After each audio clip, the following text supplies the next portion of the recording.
Hello friends, எல்லோரும் எப்படி இருக்கீங்க? இன்றைக்கி நம்ம பார்க்க போகிற வீடியோ என்னென்னு பார்த்தீங்க அப்படின்னா பன்னீர் பட்டர் மசாலா. எவ்வளோ வகையான கிரேவிகளை வந்து தொடர்ந்து நம்ம பார்த்துக்கிட்டு இருக்கோம். இந்த பன்னீர் பட்டர் மசாலா அப்படிங்கிறதே வந்து ஒரு ஸ்பெஷல் தாங்க. இந்தியாவில் பல இடங்களில் வந்து மக்கள் வந்து விரும்பி சாப்பிட்றாங்க. பட் அந்த பன்னீர் பட்டர் மசாலா வந்து நீங்கள் புல்கா, நான், ரொட்டி, சப்பாத்தி இது கூட வந்து நீங்கள் சூடாக வந்து சாப்பிடும்போது ரொம்ப டேஸ்ட்டாக இருக்கும். அஸ்பி பன்னீரும் அந்த பட்டர் க்ரீமு அந்த கேஷ்யூ நட்டோட கிரைண்ட் பண்ணி போடும்போது அதில் இருக்கிற டேஸ்ட்டு ரொம்ப அருமையாக இருக்கும். நீங்களும் இதை விரும்பி சாப்பிடுங்க. எளிமையான முறையில் வீட்டில் எல்லோரும் செய்கிற மாதிரி இன்றைக்கி நான் சொல்லிக் கொடுக்க போகிறேன். நீங்களும் உங்கள் வீடுகளில் வந்து செஞ்சு பார்த்துட்டு எப்படி இருக்குதுன்னு சொல்லிவிட்டு என்னுடைய சேனலுக்கு வந்து கமெண்ட் பண்ணுங்கள். வாங்க, பன்னீர் பட்டர் மசாலாவுக்கு தேவையான பொருட்கள் என்னங்கிறத நம்ம பார்க்கலாம். பன்னீர் க்யூப்ஸ், பன்னீர் துண்டுகள் 200 grams, பட்டர் வெண்ணெய் 25 grams, ஆனியன் பெரிய வெங்காயம் 300 grams, கேஷ்யூ நட் முந்திரி பருப்பு 50 grams, ஜிஞ்சர் கார்லிக் பேஸ்ட் இஞ்சி பூண்டு விழுது 20 grams, கஸ்தூரி மேத்தி வெந்தயக்கீரை 5 grams, டர்மரிக் பவுடர் மஞ்சள் தூள் 1 ஸ்பூன், சில்லி பவுடர் மிளகாய் தூள் 2 ஸ்பூன், கொரியாண்டர் பவுடர் மல்லித்தூள் 2 spoon, garam masala 2 spoon, cumin powder ஜீரகத்தூள் 1/2 spoon, bay leaf clove biryani இலை கிராம்பு 2 grams, fresh cream 3 tablespoon, sugar சர்க்கரை, salt தேவையான அளவு உப்பு, கொரியாண்டர் லீவ்ஸ் கொத்தமல்லி இலை தேவைக்கு. இதெல்லாம் 5 grams 2 ஸ்பூனு தேவைக்கு நீங்கள் வந்து யூஸ் பண்ணிக்கலாம். பன்னீர் பட்டர் மசாலா செய்வதற்கு தேவையான பொருட்கள் என்னென்ன வேணுங்கிறத வந்து நம்ம வந்து பார்த்தோம். இப்போ இந்த பன்னீர் பட்டர் மசாலா வந்து எப்படி செய்யலாம் அப்படிங்கிறத வந்து பார்க்கணும். மெயினாக பன்னீர் பட்டர் மசாலா நம்ம செய்ய வேண்டியது என்னென்னு பார்த்தீங்கன்னா, மெயினாக பன்னீர் பட்டர் மசாலாங்கிறது ஒரு ஸ்வீட்டான டிஷ், நல்ல திக் கிரேவியாக இருக்கும். பன்னீர் பட்டர் மசாலா வந்து 2-3 மெத்தடில் வந்து செய்கிறாங்க. ஃபஸ்ட்டு மெத்தட் என்னென்னு பார்த்தீங்க அப்படின்னா, ஆனியனை வந்து சாப் பண்ணிவிட்டு அதை மிக்சியில் போட்டு நல்லா வந்து கிரைண்ட் பண்ணி பேஸ்ட் ஆக்கிக்கலாம். அதே மாதிரி டொமேட்டோவையும் வந்து நீங்கள் வந்து சின்ன சின்ன பீஸாக வந்து நறுக்கிட்டு அதையும் மிக்சியில் வந்து நீங்கள் அடித்து வச்சுருந்தீங்க அப்படின்னா அதையும் வந்து நம்ம வந்து ஆட் பண்ணிக்கலாம். அந்த மெத்தட்லேயும் செய்யலாம். இல்லை உங்களுக்கு வந்து சாத்தை முறையில் தான் செய்யணும், நல்லா வதக்கி வந்து சாத்தை பண்ணி நல்லா மேஷ் பண்ணி என்னால் கொண்டுட்டு வர முடியும் அப்படின்னா நீங்கள் அதை அந்த மெத்தட்லேயும் நீங்கள் வந்து ஃபாலோ பண்ணிக்கலாம். அது கூட ஏற்கனவே நறுக்கி வச்சுருக்கிற தக்காளி துண்டுகளையும் தூக்கி போட்டு மறுபடியும் வந்து நல்லா வந்து கிளறிட்டே வந்தீங்க அப்படின்னா நல்லா மேஷ் ஆயிரும். நல்லா மேஷ் ஆனதுக்கப்புறம்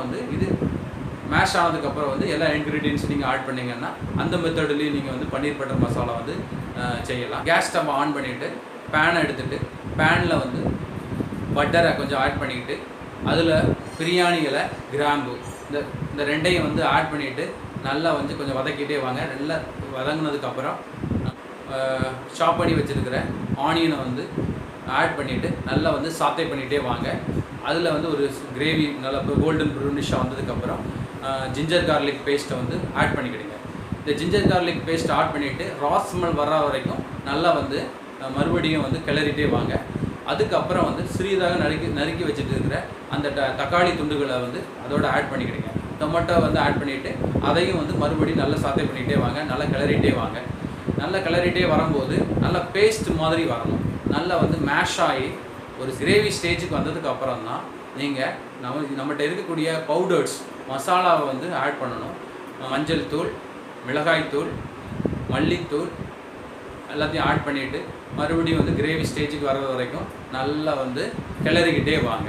இன்னொரு விஷயம் நல்லா பார்த்துக்கிட்டிங்க அப்படின்னா, இப்போ நம்ம மெயினான டிஷ்ஷு வந்து பார்த்திங்க, இதில் பன்னீரும் பட்டரும் இதில் வந்து மெயினாக ஆட் பண்ண போகிறோம். அப்படிங்கும்போது இந்த பன்னீர் துண்டுகளை வந்து நீங்கள் கடைகளில் வந்து கிடைக்கிது. இந்த பன்னீரை வந்து பெரிய பீஸாக இருக்கும். அதை நீட்டாக வந்து சின்ன சின்ன க்யூப்ஸாக சதுர வடிவில் வந்து நீங்கள் வந்து கட் பண்ணி வச்சுடுங்க. இந்த சதுர வடிவில் கட் பண்ணி வச்சுருக்கிறத வந்து கொஞ்சம் சால்ட்டு, மஞ்சள் தூளையும் ஆட் பண்ணிவிட்டு கொஞ்சம் வெந்நீரில் கொதிக்க வச்சுட்டு வெந்நீரில் கொஞ்சம் இது பண்ணிட்டீங்க அப்படின்னா ஈஸியாக வந்து உங்களுக்கு வந்து பன்னீர் பட்டர் மசாலா கிரேவியில் வந்து குக் ஆகும். அதனால் அந்த மெத்தடை கொஞ்சம் ஃபாலோ பண்ணிக்கிடுங்க. அதுக்கப்புறம் வந்து செய்யக்கூடிய முக்கியமான வேலை என்ன பார்த்தீங்கன்னா, பட்டரை வந்து தேவைக்கு முதல்ல வந்து சாத்தே பண்ணி வச்சுக்கிட்டீங்க. பேலன்ஸு வந்து கடைசியில் ஆட் பண்ணுற மாதிரி வச்சுக்கிடுங்க. மசாலாக்கள் எல்லாத்தையும் ஆட் பண்ணிவிட்டு நல்லா கிரேவி வர்ற ஸ்டேஜுக்கு நல்லா கிளறிகிட்டே வாங்க. நல்லா வந்து மேஷ் ஆகி கிரேவி வந்து வரும். இந்த நேரத்தில் தான் நீங்கள் முக்கியமான விஷயம் என்னென்னு சொன்னீங்க அப்படின்னா, கேஷ்யூ நட்டு உடஞ்ச முந்திரி பருப்புகளை வந்து மிக்சியில் போட்டு அடித்து வச்சுடுங்க. அந்த மிக்சியில் போட்டு அந்த பேஸ்ட்டை வந்து ஏற்கனவே ரெடி பண்ணி வச்சுருக்கிற அந்த டொமேட்டோ கிரேவியோட வந்து இதை ஆட் பண்ணிக்கிடுங்க.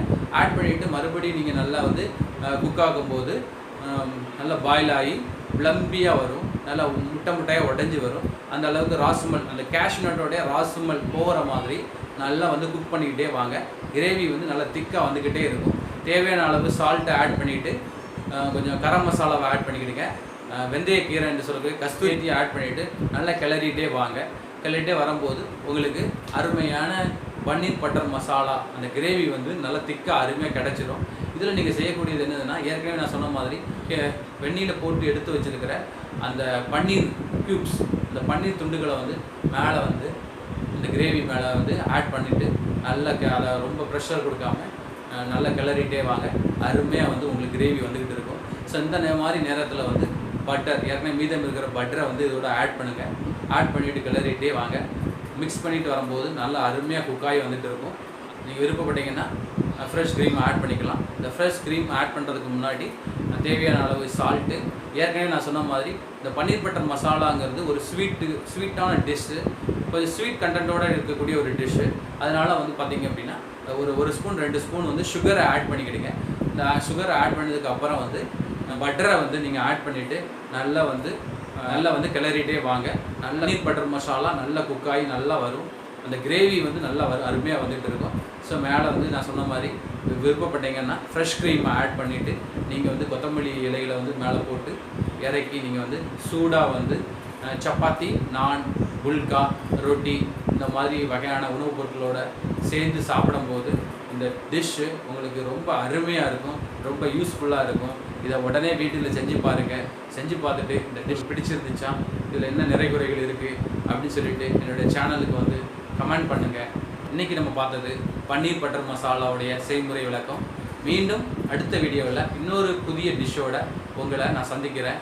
இந்த வீடியோ உங்களுக்கு பிடிச்சிருந்துச்சு அப்படின்னா லைக் பண்ணுங்கள், ஷேர் பண்ணுங்கள், என்னுடைய சேனலை வந்து சப்ஸ்கிரைப் பண்ணுங்கள், பக்கத்தில் இருக்கிற பெல் பட்டனை கிளிக் பண்ணுங்கள்.